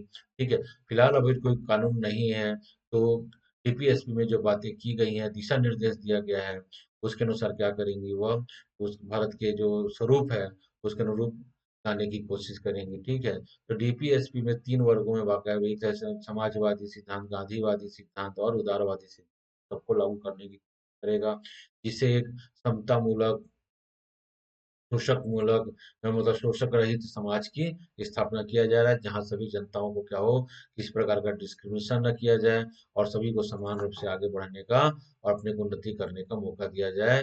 ऐसे कानून को निर्माण बनाने के लिए डीपीएसपी के माध्यम से जो है संविधान ने, जो संविधान बनाने वाली संस्थाएं हैं, इससे जुड़े हुए लोगों हैं, उनको निर्देश देने की कोशिश की गई है। वो है डीपीएसपी। ये जनता को नहीं दिया गया, जनता को निर्देशित नहीं किया गया, संविधान बनाने वाले संस्थाओं में जो लोग हैं उनको इसके माध्यम से निर्देशित किया गया है कि वास्तविक मतलब वास्तविक जो है सत्ता का वास्तविक केंद्र जो है क्या है, वह जनता है। ठीक है। और और जनता के लिए जो है वो क्या होना चाहिए, अ, उसके जीवन को और बेहतर किया जाए, उसके संदर्भ में और क्या कानून का निर्माण किया जा सकता है, वो डीपीएसपी में बातें की गई हैं। क्लियर चीज है ये। ठीक। तो डीपीएसपी फिर है मौलिक कर्तव्य। मौलिक अधिकार जो है वो विभिन्न प्रकार के मौलिक अधिकार जो है संसद के द्वारा जो है जनता को दिया गया। इसलिए जनता का भी कुछ कर्तव्य अपने देश के प्रति, समाज के प्रति, अपने पर्यावरण के प्रति, देश का, जनता के प्रति होना चाहिए, जिससे एक भारत में एक स्वस्थ वातावरण का निर्माण हो सके। ठीक है। तो जनता का कर्तव्य को चिन्हांकित किया गया है और 42वें संविधान संशोधन के माध्यम से स्वर्ण सी समिति की सिफारिश के आधार पर भारत के संविधान में इसको डाला गया। और यह जो है मौलिक कर्तव्य जो रसिया से लिया गया है और भारत के संविधान के भाग 4(a) के आर्टिकल 51 में इसे डाला गया है। तो इसमें से क्या है, भारत के संविधान की कैसे सम्मान किया जाए, राष्ट्रीय झंडे का कैसे सम्मान किया जाए, तिरंगे का कैसे सम्मान किया जाए, देश की स्वतंत्रता दिलाने वाले जितने भी स्वतंत्रता संग्राम सेनानी हैं उनके प्रति हमारे दिल में कैसे सम्मान रखा जाए, हमारे जो संस्कृति के जो धरोहर हैं, सांस्कृतिक धरोहर है, उनकी रक्षा कैसे किया जाए, भारत में कैसे भ्रातृत्व की भावना का विकास किया जाए, इन सब का उल्लेख जो है मौलिक कर्तव्य के माध्यम से किया गया है। तो वर्तमान में मौलिक कर्तव्यों की संख्या जो है 11 है। ठीक है। ठीक है। और संवैधानिक विशेषताओं में है कि भारत एक धर्मनिरपेक्ष राज्य है। तो स्वाभाविक सी बात है, भारत जब हमारा देश आजाद 1976 में 42वें संविधान संशोधन में धर्मनिरपेक्ष शब्द को जोड़ा गया था। ठीक है। तो धर्मनिरपेक्ष मतलब जो है इंग्लिश के सेकुलर शब्द से बना हुआ है। यह धर्मनिरपेक्ष किससे बना हुआ है, यह सेकुलरिज्म, यह सेकुलरिज्म का ही हिंदी अनुवाद है। ये हिंदी अनुवाद है। मतलब इसमें कहा गया है कि भारत देश के रूप में भारत का कोई भी धर्म नहीं, कोई भी धर्म नहीं है। भारत देश का कोई भी धर्म, ये भारत देश कभी भी अपने आप को हिंदू राष्ट्र या मुस्लिम राष्ट्र या सिख राष्ट्र घोषित नहीं किया। तो भारत देश का कोई भी धर्म नहीं, लेकिन इसका मतलब नहीं है कि भारत नास्तिक है। तो भारत नास्तिक नहीं है। भारत क्या करता है, भारत में अपने वाले सभी धर्मों का क्या कर रहा है, यह सम्मान करता है। लेकिन भारत के देश के रूप में कोई धर्म नहीं, यहाँ सभी धर्म जाति के लोगों को अपने अपने धर्म संप्रदाय के जैसा जो है आचरण करने का, अनुकरण करने का, व्यवहार करने का सब कुछ छोड़ दिया गया है। तो भारत के संविधान में जो है आर्टिकल 25, 26, 27 जो है धार्मिक स्वतंत्रता से, 19, 29, 30 जो है धार्मिक स्वतंत्रता से रिलेटेड है। फिर है धर्म के नाम पर किसी प्रकार का भेद नहीं किया गया, जाति के नाम पर किसी प्रकार का भेद नहीं किया जाएगा, कानून के समक्ष सभी व्यक्ति समान है, कि किसी प्रकार का डिस्क्रिमिनेशन जो है नहीं किया जाएगा। यह व्यक्ति पर ये हिंदू है तो उसके ऊपर अलग कानून, मुस्लिम है तो अलग कानून, ऐसा मतलब कानून के समक्ष सभी व्यक्ति क्या है, समान है। ये भारत क्या है, एक धर्मनिरपेक्ष राज्य, एक सेकुलर स्टेट अपने आप को अनाउंस करके रखा हुआ है, ठीक है। भारत में जो है सार्वभौमिक वयस्क मताधिकार, तो कोई भी धर्म जाति का क्यों नहीं लोग है, भारत में सभी को अपने प्रतिनिधि चुनने का अधिकार है। एक स्वस्थ लोकतंत्र बनाए रखने के लिए अधिकार है कि जब समस्त जनता को यह अधिकार दिया जाए कि वह क्या है, लोकतंत्र का हिस्सा बने, ठीक है। इसके लिए क्या किया गया है, सार्वभौमिक वयस्क मताधिकार की बात की गई है। सार्वभौमिक सार्वभौमिक वयस्क मताधिकार की बात की, मतलब एक व्यक्ति को वोट डालने के लिए अपने प्रतिनिधि का चुनाव करने के लिए केवल एक ही योग्यता है कि वह क्या होना चाहिए, भारत का नागरिक होना चाहिए। भारत का नागरिक होना चाहिए और उसकी उम्र 18 वर्ष होना चाहिए, दिवालिया, पागल या मेंटली रिटार्डेड नहीं होना चाहिए, ठीक है। तो अगर ये व्यक्ति में नहीं है तो वो क्या हो सकता है, वह चुनाव में भाग ले सकता है, उसको वोट डालने का अधिकार है, ठीक है। आज वर्तमान में 18, पहले जो है 1988 में मतदान करने की उम्र को 21 वर्ष से घटाकर 18 वर्ष कर दिया गया था, ठीक। महात्मा गांधी के समय 1989 में 61वां संविधान संशोधन किया गया और उसमें मतदान करने की आयु जो है किया गया 18 वर्ष किया गया। 61वां संविधान संशोधन 1971 के बाद, ठीक है। एकल नागरिकता का मतलब है कि भारत में क्या है, सिंगल सिटीजनशिप है। सिंगल सिटीजनशिप का मतलब क्या होता है कि कोई भी व्यक्ति, चाहे वो छत्तीसगढ़ का निवासी हो, चाहे वो झारखंड का हो, चाहे बिहार का हो, चाहे उत्तर प्रदेश का हो, चाहे जम्मू कश्मीर का हो, चाहे वह कन्याकुमारी, केरल, मद्रास का हो, चेन्नई का हो, सॉरी तमिलनाडु का हो, सभी के लिए क्या है, एकल नागरिकता, एक ही नागरिकता है, ठीक है। और हम जैसे होता है ना, जो अमेरिका में क्या अलग अलग राज्य, एक देश की एक नागरिकता है, देश के रूप में अलग अलग राज्यों को क्या अपनी नागरिकता है, तो भारत में क्या एकल सिंगल सिटीजनशिप है, ठीक है। यहाँ पर जो है, प्रत्येक राज्यों में जो, अगर मान लीजिए कोई व्यक्ति छत्तीसगढ़ का निवासी है तो भारत का निवासी माना जाएगा, अगर कोई चेन्नई के तमिलनाडु का निवासी है तो भारत का नागरिक, जम्मू कश्मीर का निवासी है तो भारत का नागरिक माना जाएगा, ठीक है।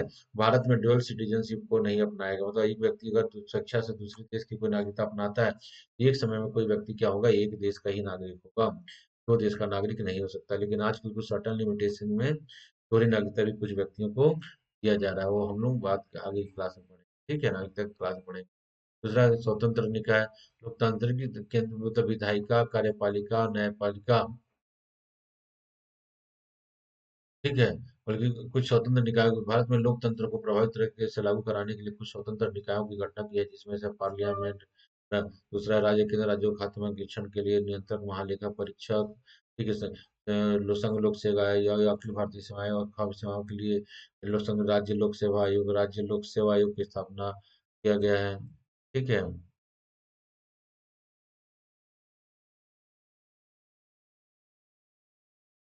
राज्य लोक सेवा आयोग की स्थापना किया गया है। इलेक्शन कमीशन की स्थापना की गई, स्वतंत्र इलेक्शन कमीशन,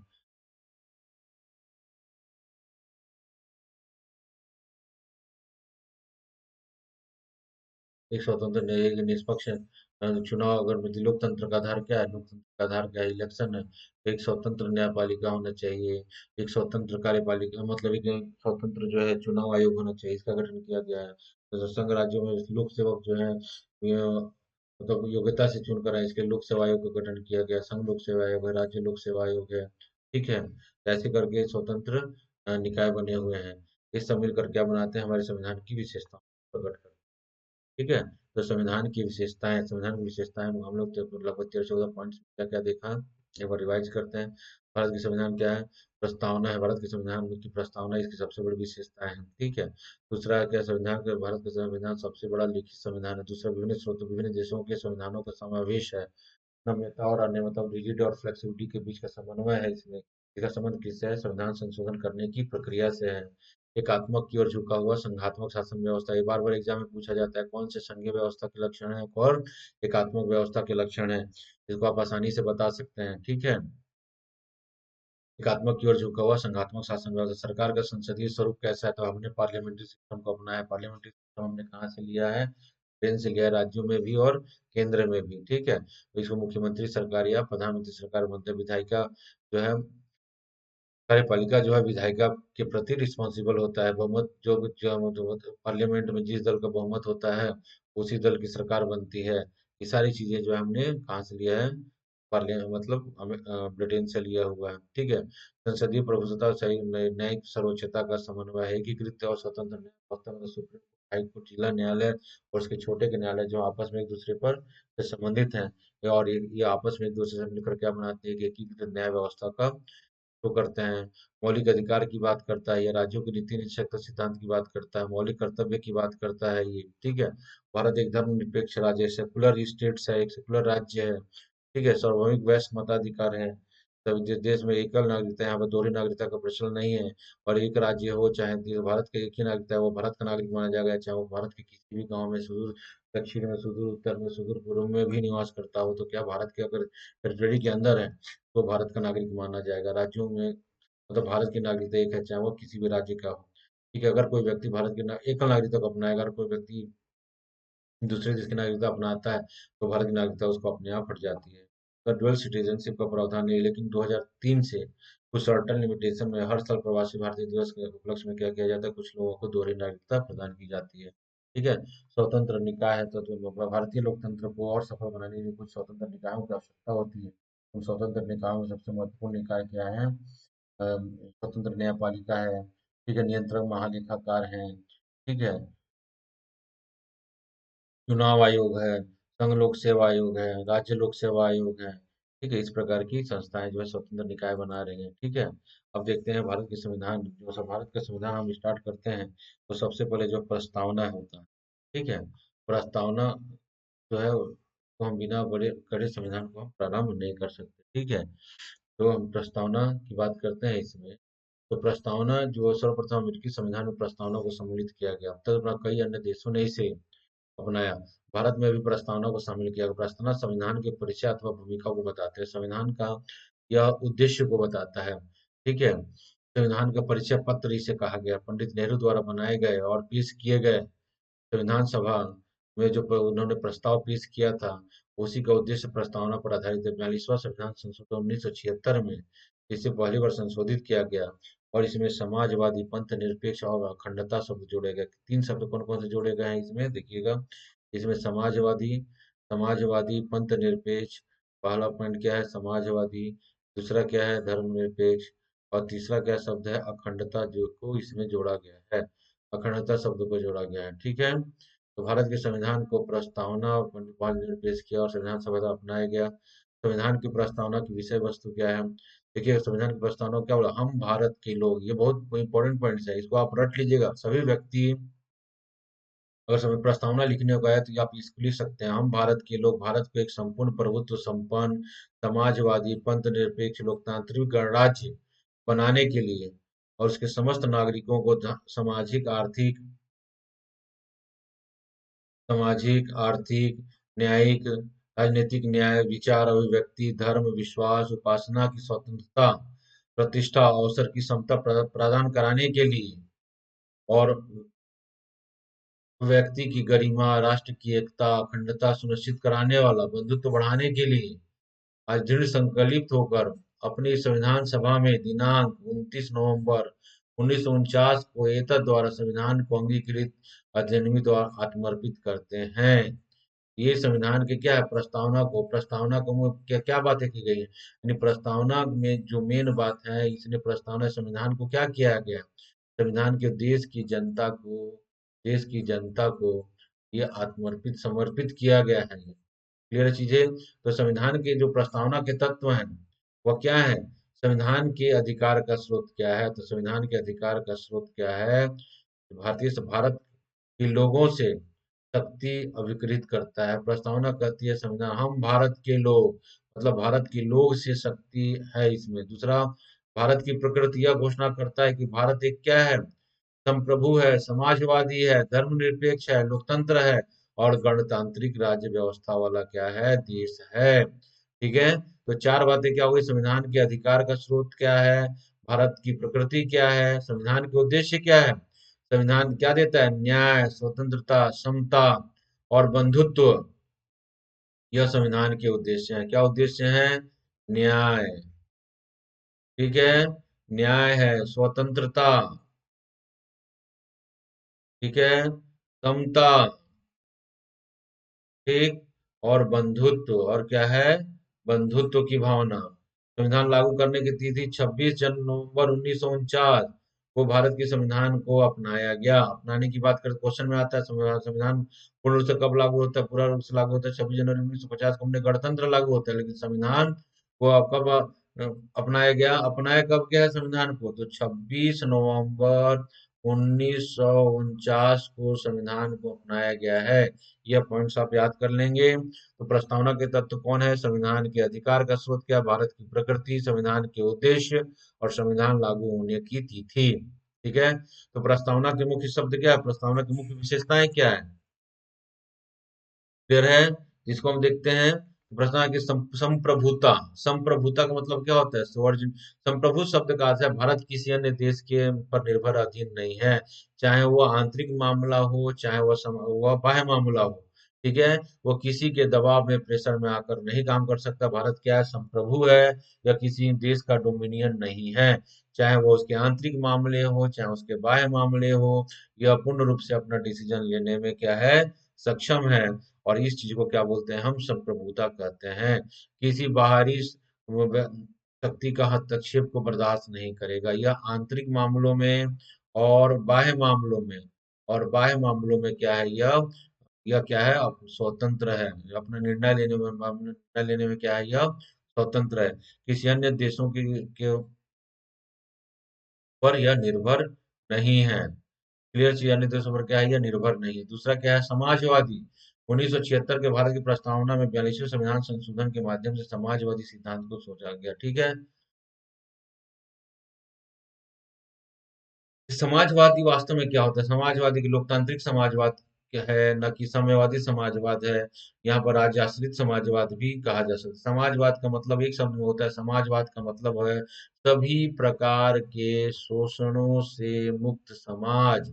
सभी प्रकार के शोषण से मुक्त समाज जो है, वह क्या कहलाता है, समाजवाद कहलाता है। ठीक है, तो भारत में सभी को आर्थिक समता स्थापित हो, सामाजिक समता स्थापित हो, ठीक है, राजनीतिक समता स्थापित हो, और और इसी के उद्देश्य से क्या हो रहा है, समाजवाद शब्द को इसमें जोड़ा गया है। तो सभी शोषणों से मुक्त अगर समाज बनेगा, वही क्या कहलाता है, समाजवाद कहलाता है। धर्मनिरपेक्ष को भी, में भी यह 42वें संविधान संशोधन के माध्यम से धर्मनिरपेक्ष का मतलब होता है कि राज्य का कोई धर्म नहीं होगा। ठीक है, लेकिन राज्य क्या करेगा, सभी धर्मों का सम्मान करेगा। क्या करेगा, यह सभी धर्मों का क्या करेगा, यह सम्मान करेगा। राज्य का कोई धर्म नहीं है, राज्य का धर्म नहीं होगा। राज्य मतलब यहाँ पे भारत बोल सकते हैं। ठीक है, ये होता है पंथ निरपेक्ष। भारत के सभी जनता जो भी धर्म को मानती है, सब वो अपने सभी धर्म, वो अपने अपने धर्मों को मानने के लिए क्या है, स्वतंत्र है। किसी प्रकार धर्म के आधार पर किसी प्रकार का भेदभाव भारत की जनता में नहीं किया जाएगा। ये एक धर्मनिरपेक्ष राज्य की पहचान है। क्लियर चीजें। दूसरा चीजें चीजें जो दूसरी जो चीजें हैं यहाँ पर, वो है लोकतंत्र। देखिए, लोकतंत्रात्मक शासन व्यवस्था, लोकतंत्रात्मक मतलब किससे बना है, रिपब्लिक से बना, रिपब्लिक। क्लियर चीज है, रिपब्लिक से बना हुआ है। रिपब्लिक जो टर्म्स है, ये किसलिए, रिपब्लिक का देखिए, डेमोक्रेसी का मतलब क्या होता है, सॉरी लोकतंत्र, लोकतंत्र जो है, सॉरी सॉरी, लोकतंत्र जो है इसका मतलब है डेमोक्रेटिक। क्या है, डेमोक्रेटिक है। डेमोक्रेटिक का मतलब होता है लोकतंत्र होता है। लोकतंत्र को एक अब्राहम लिंकन का परिचय है ना, to the people, by the people, और फॉर द पीपल। फिर चीजें to the, by the, for the people. जनता का, जनता के लिए, जनता के द्वारा चुना गया शासन क्या करता है, लोकतंत्र शासन। लोकतंत्रता में कौन होता है, जनता का प्रतिनिधित्व करती है। लोकतंत्रता के मेन में, लोकतंत्र के मेन में क्या होता है, जनता ही होती है। जनता ही क्या करता है, अपने प्रतिनिधि चुनती है, और प्रतिनिधि जो है जनता के लिए ही क्या करते हैं, जनता के लिए ही क्या करते हैं, शासन करते हैं। क्लियर चीजें ये हैं। इसको लोकतंत्र होता है। लोकतंत्र में दो प्रकार, प्रत्यक्ष भी हो सकता है, अप्रत्यक्ष। भारत में दोनों व्यवस्था स्थापित है। प्रत्यक्ष लोकतंत्र का उदाहरण हमारे प्रधानमंत्री होते हैं, अप्रत्यक्ष लोकतंत्र का उदाहरण जो है राष्ट्रपति होते हैं। बहुत सारी ऐसी चीजें हैं जो अप्रत्यक्ष होती है। क्लियर चीजें ये, ठीक है। तो भारत में कैसी है, लोकतंत्रात्मक शासन व्यवस्था है। भारत में क्या क्या है, लोकतंत्र को अपनाया है। जनता का, जनता के लिए, जनता के द्वारा चुना गया शासन है। क्लियर चीजें ये, ठीक है। पांचवी जो प्रमुख विशेषता है, रिपब्लिक, गणतंत्र, गणतंत्रात्मक शासन व्यवस्था का मतलब होता है कि भारत का जो भी संवैधानिक प्रमुख का पोस्ट है, भारत का जो संवैधानिक प्रमुख है, वह जो है क्या होगा, जनता के बीच का होगा, जनता के बीच का व्यक्ति होगा, जनता के बीच का होगा। इसको हम बोलते हैं रिपब्लिक शासन व्यवस्था। क्लियर चीजें। देखिए अमेरिका ये क्या है, America democratic and republic country है, but Britain Britain is democratic but not republic, क्योंकि वहां पे क्या है, जो संवैधानिक पोस्ट है या जो संवैधानिक पद है वह क्या है, अभी भी वहां पे सम्राट का पद है, या ठीक है महारानी का पद है। इसलिए क्या है, वहां पर चुना हुआ व्यक्ति नहीं है। ठीक है, वो एक वंश परंपरा चला आ रहा है। लेकिन अमेरिका में क्या है, भारत का राष्ट्र वहां के राष्ट्रपति का चुनाव भी होता है, जनता के द्वारा चुना जाता है, जनता के बीच का व्यक्ति होता है, इसलिए क्या वहाँ रिपब्लिक है। तो भारत में क्या है, जनता का प्रतिनिधि जनता के द्वारा चुना गया, मतलब जनता के प्रतिनिधियों के द्वारा ही चुना जाता है। भले ये क्या है, इसका निर्वाचन, भारत के राष्ट्रपति का निर्वाचन क्या हो रहा है, भले ही अप्रत्यक्ष हो रहा है, लेकिन क्या है, जनता के प्रतिनिधियों के द्वारा चुना जा रहा है। मतलब जनता के द्वारा चुना जा रहा है और जनता के बीच का व्यक्ति है। इसलिए क्या है, यहाँ पर गणतंत्र शासन व्यवस्था को हमने अपनाया। तो India is a democratic and republic country. Clear चीज है ये। न्याय न्याय विभिन्न प्रकार का, सामाजिक न्याय, आर्थिक न्याय, राजनीतिक न्याय। तो सभी व्यक्तियों को समान रूप से आगे बढ़ने के लिए, अपनी पर्सनालिटी के विकास करने के लिए, जब तक सामाजिक, आर्थिक और राजनीतिक न्याय नहीं दिया जाएगा तो आगे नहीं बढ़ेंगे। तो डीपीएसपी में यही बात की गई है, हर व्यक्ति को जाति, रंग, भेद, लिंग के आधार पर किसी प्रकार का भेदभाव नहीं किया जाएगा। इसको हम बोलते हैं सामाजिक न्याय। आर्थिक न्याय का मतलब होता है सभी जीवन लोगों को अपनी जीविका को उपार्जन करने के लिए, जीविका चलाने के लिए क्या होना चाहिए, कार्य करने का अधिकार प्राप्त है, सबको काम करने का अधिकार है।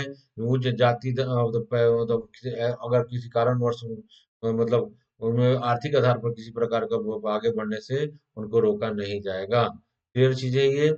राजनीतिक न्याय का मतलब है सभी व्यक्ति को समान रूप से राजनीतिक अधिकार, सभी व्यक्ति को वोट देने का अधिकार है, सभी व्यक्ति को चुनाव में अपना खड़ा होने का अधिकार है, सभी व्यक्ति अपना कैंडिडेट आसानी से चुन सकते हैं, राजनीतिक पार्टियों में या राजनीतिक दलों में पार्टिसिपेट कर सकते हैं, भाग ले सकते हैं और चुनाव भी लड़ सकते हैं। तो ये क्या है, राजनीति किसी प्रकार का धर्म के आधार पर, जाति के आधार पर, सेक्स के आधार पर क्या किया जाएगा, डिस्क्रिमिनेशन नहीं किया जाएगा। यही क्या है यहाँ पर राजनीतिक न्याय की बात हो रही है, राजनीतिक न्याय की बात हो रही है, सामाजिक न्याय की बात हो रही है और आर्थिक न्याय की बात हो रही है। क्लियर चीज है ये। ठीक।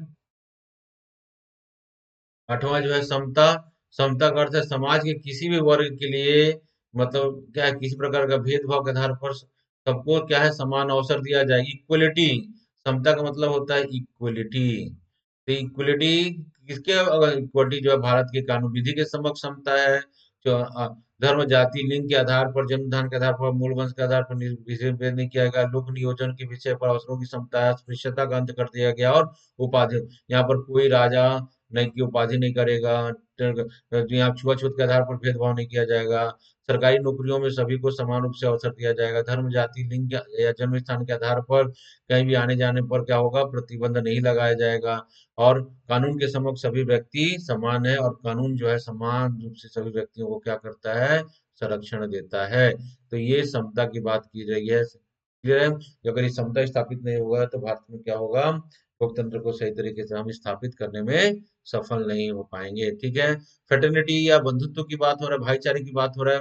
भारत संविधान एकल नागरिकता के तंत्र पर भारत में भाईचारे की भावना को प्रोत्साहित करता है, मौलिक कर्तव्य इक्यावन एक भी कहता है कि हर व्यक्ति का यह कर्तव्य होगा कि धार्मिक, भाषाई और क्षेत्रीय अथवा वर्ग विविधताओं के ऊपर उठे, आपसी भाईचारे की भावना को प्रोत्साहित करें। ठीक है। दो बातों को सुनिश्चित करना होगा, पहला व्यक्ति का सम्मान और दूसरा देश की एकता और अखंडता। अखंडता शब्द को 42वें संविधान संशोधन 1976 के माध्यम से जोड़ा गया है। ठीक है। प्रस्तावना कहती है कि बंधुत्व में दो बातों को सुनिश्चित करना होगा, पहला व्यक्ति का सम्मान। ठीक है। पहला व्यक्ति का सम्मान, और दूसरा जो है देश की एकता और अखंडता, देश की एकता और अखंडता, एकता और अखंडता। ठीक है। ये क्या होता है, बंधुत्व की बात है। अगर व्यक्ति का सम्मान होगा, सभी व्यक्तियों को सम्मान मिलेगा, तो क्या होगा, बंधुत्व की भावना बढ़ेगी, तो डिस्क्रिमिनेशन नहीं किया जाएगा। यहाँ पर भाईचारे की भावना को प्रोत्साहित करना है, क्षेत्र के आधार पर, धर्म के आधार पर, जाति के आधार पर, भाषा के आधार पर, क्या है मतलब डिस्क्रिमिनेशन नहीं करना है। तो क्या होगा, व्यक्ति का सम्मान, दूसरा देश की एकता और अखंडता को अक्षुण्ण बनाए रखना है। ये बंधुत्व का मूल उद्देश्य है। ठीक है, संविधान के एक भाग के रूप में प्रस्तावना है। आज भारत का संविधान की प्रस्तावना जो है आज संविधान का एक भाग है। ठीक है, केशवानंद भारती वर्सेस केरल राज्य मुकदमे में सुप्रीम कोर्ट ने संविधान के एक भाग के रूप में इसकी व्याख्या की और संविधान के एक भाग के रूप में स्थापित है, इसलिए इसमें संशोधन भी किया जा सकता है। तो क्या भारत की प्रस्तावना में संशोधन किया जा सकता है? तो संशोधन किया जा सकता है, संशोधन किया जा सकता है, बिल्कुल किया जा सकता है। मतलब बशर्ते है कि इसकी मूल संरचना में परिवर्तन किए बिना, मूल संरचना में परिवर्तन किए बिना इसमें संशोधन किया जा सकता है। याद रखिएगा चीजों को। तो पूछेगा क्या प्रस्तावना में संशोधन किया जा सकता है, तो किया जा सकता है, बशर्ते इसकी मूल संरचना में परिवर्तन किए बिना। संविधान को अधिकार दिया है कि प्रस्तावना में क्या कर सकती है, संशोधन कर सकती है। क्लियर चीजें। तो प्रस्तावना की हमने मुख्य बातें क्या क्या देखा, जो 10 पॉइंट से हमने देखा है। क्या है, संप्रभुता है, समाजवाद है, धर्मनिरपेक्ष है, लोकतंत्र है, गणतंत्र है, न्याय है, समता है, बंधुत्व है। ठीक है, न्याय है, समता है, बंधुत्व है, स्वतंत्रता है। ठीक है, संविधान के एक भाग के रूप में प्रस्तावना है आज। और अब संविधान के एक भाग है, तो इसमें संविधान को, पार्लियामेंट को संशोधन करने का अधिकार है, लेकिन पार्लियामेंट में संशोधन कर सकती है, बशर्ते उसकी मूल संरचना में परिवर्तन किए बिना। क्लियर चीज है ये। तो भारत के संविधान की प्रस्तावना को आपने देखा। ठीक, भारत के संविधान की मुख्य विशेषताओं को देखना आप देखा आपने। क्लियर चीज है ये। ठीक,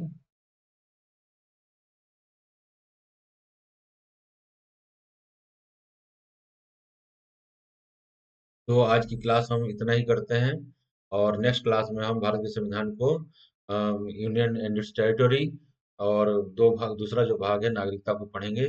और आप लोग अच्छे से कॉन्स्टिट्यूशन को पढ़िए और मेरे साथ बने रहिए, और मेरे क्लास को लाइक कीजिए, सब्सक्राइब कीजिए, और क्लास और आगे इंटरेस्टिंग होने वाला है। और मेरे कोड यूज करके आप 10% का डिस्काउंट ले सकते हैं। मेरा कोड है, या नोट कर लीजिएगा, UGM10। ये मेरा कोड है, इसको यूज करके आप 10% का डिस्काउंट प्राप्त कर सकते हैं। धन्यवाद।